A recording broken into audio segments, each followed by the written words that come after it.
Marxism, and a whole lot more, explained by me, a sure scapegoat. There is a lot of confusion about these terms: socialist, communist, people calling Obama socialist communist, without really having any proper idea of what those things mean. And this has pretty much always been a problem with socialism and communism. We'll do religion it after even this says one. so in the preamble to the Communist Manifesto written in 1848. So I'm here to tell you what all the different terms actually mean. Most people in the Western world, especially in America, have heard of Bernie Sanders.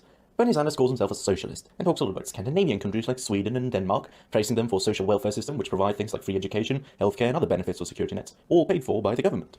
Scandinavia is, wrongly, even by a lot of people within Scandinavia itself, I know because I live there myself, called socialist.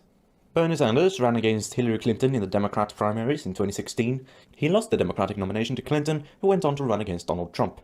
Donald Trump talks a lot about China, specifically the People's Republic of China, which calls itself socialist, with Chinese characteristics, of course.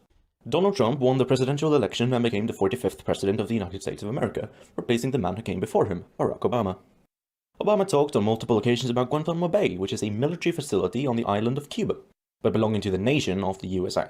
Cuba says that the land where the Guantanamo Bay facility is located belongs to the Cuban state, which calls itself socialist. Do you know who else called themselves socialists? The Nazis. Nazi is shorthand for Nationalsozialistische Deutsche Arbeiterpartei, which translates to the National Socialist German Workers' Party, NSDAP. So what does Sweden, Bernie Sanders, China, Cuba, and the Nazis have in common? Well, in practice, nothing.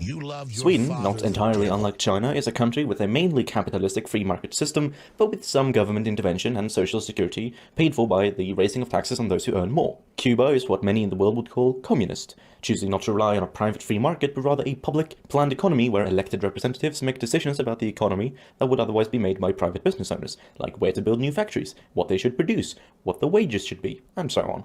And although many in the West call Cuba communist, Cuba calls itself socialist. Yes, they are led by the Communist Party, but even they say that Cuba is socialist, not Just like the Chinese Communist Party is, like, China is not a communist state. I wouldn't even consider China to be socialist, but they consider themselves, I guess, in a transitional socialist state currently. communist. And Germany, when it was ruled by the Nazis, also called itself socialist. And although the government was a totalitarian one, which dictated many things about the private lives of citizens, the economy was largely still capitalistic and had a free market, minus some protectionism and sanctions or embargoes here and there. So, what exactly does socialism mean? Well, long story short, it's a pretty vague term that could mean pretty much whatever you want it to mean.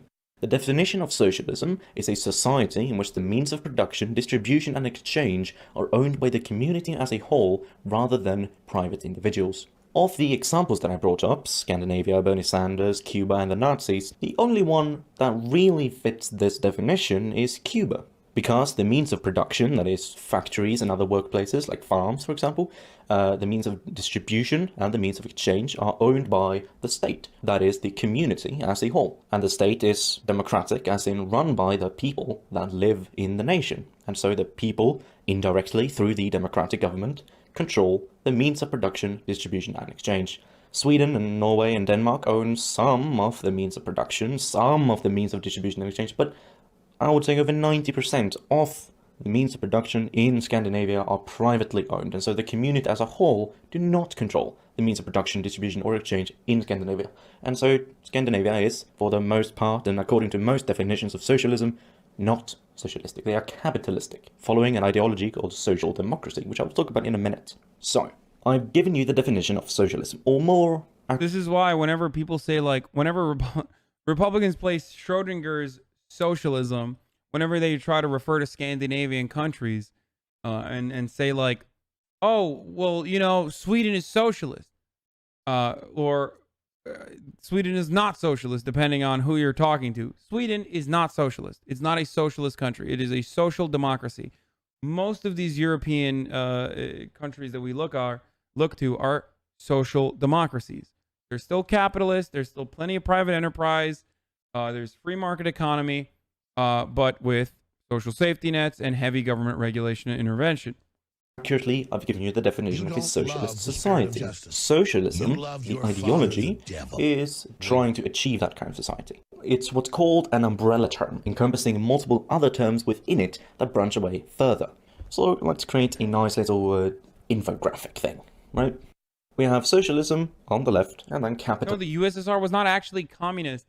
There has never been. Okay, this has also been memeified by Americans for the most part, so it's difficult to talk about. But communism has never actually occurred. Like communism has never. There's never been a true communist state in and of itself. Like, don't say North Korea, man. No. Do you think there isn't a class distinction in North Korea? Yeah, I know. Everyone always says wasn't real communism, brother. But it's literally true. It is a final state that we have never arrived at. It's only something that we have tried to achieve. Communist state is a contradiction. Okay, communism has never been arrived at. We've never had a stateless, moneyless, classless society. The closest thing we've had to communism is primitive communism. Capitalism on the right. Simple enough. Under socialism, we have communism. Now, communism is an ideology that strives to establish communist society, which is stateless, moneyless, and most importantly, classless. Think Star Trek. The economics of the future are somewhat different. You see, money doesn't exist in the 24th century. No money. You mean you don't get paid? The acquisition of wealth is no longer the driving force in our lives. We work to better ourselves. Remember how people were trying to tell me Star Trek wasn't communist? And the rest of humanity. Now, communist society should be distinguished from the Western concept of a communist state, the latter being a socialist state ruled by a communist party. For example, the Union of Soviet Socialist Republics, the USSR or the Soviet Union, was ruled by the Communist Party, but the Communist Party didn't say, oh, the USSR is communist. They said the USSR is socialist. Now, under communism, we have two other ideologies, anarchism and classical Marxism. I won't talk that much about anarchism in this video, that will be for another time, but essentially the difference between Marxism and anarchism is that classical Marxism believes in a transition between capitalism and communism called socialism, whereas anarchism seeks to establish communism directly after the overthrow of capitalism and not go through a transitionary period. That said, anarchists still count as socialists. Now, classical Marxism splits even further into Orthodox Marxism and Revisionist Marxism. Only from a lack of reading theory. If you ask Marxist-Leninists, they will say that that's why they call anarchists anarchides. Orthodox Marxism is essentially a continuation of classical Marxism, but was developed after the death of Karl Marx. Karl Marx, obviously the founder of classical Marxism, left a lot of his work unfinished, and so Orthodox Marxists sort of picked up the torch when Marx died and continued his work and continued expanding his theories.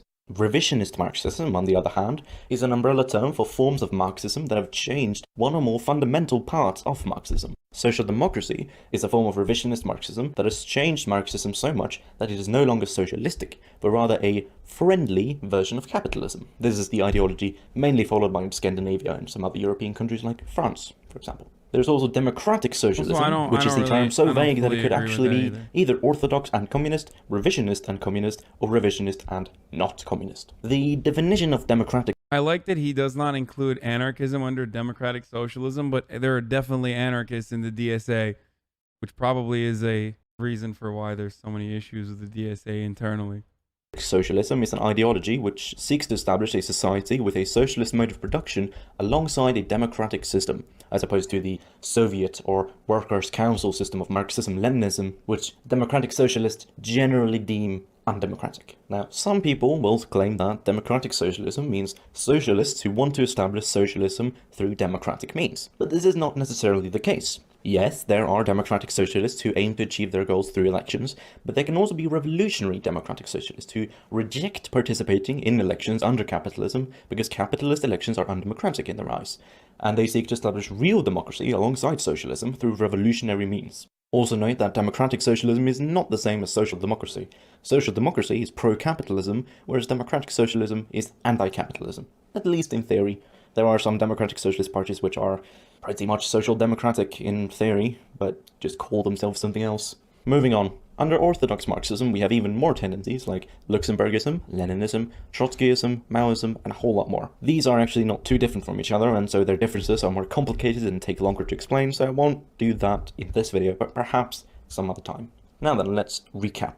Socialism and capitalism are two different things. Socialism is anti-capitalistic, capitalism is anti-socialistic. All communists are socialists, but not all socialists are communists. Communists are either anarchists or Marxists, and some people have revised or changed Marxism into something barely even recognizable called social democracy, which has historical connections to socialism and socialist movements, but is not actually socialistic, even though it's often called so. Democratic socialism is different from social democracy because it's actually anti-capitalistic, which social democracy is not. Leninism, Trotskyism, Maoism... Neoliberalism is like here, dude. That's where, for those of you who are asking where neoliberalism is, it's not on this designation. Like this is a leftist ideology distinction, which most leftists will disagree with still. Like, you don't need a political science degree to understand this. You need to be a weeb for politics, specifically leftist politics. This is why there's so much infighting on the left, though. And that's also partially why I don't really talk about like what my personal designation is, what my personal political designation is beyond saying I'm a leftist or I'm an anti-capitalist. The reason for why I do that is because all of these people fight with one another and have historically killed one another all the time, nonstop. I think that in America, though, because we are so far tilted to the right in comparison to the rest of the world and in comparison to history, especially when it comes to our economic organization, I believe that all of these people, and yes, that even includes social democrats, are a part of the same short-term goals. The funniest part about this is that no matter how much all of these nerds fight amongst one another in extremely sweaty ways, most Americans believe this is also this, even though this is literally like, this is what the norm should be right now. And we should be striving towards this. But we are not here. We're here in America. So this is your ally.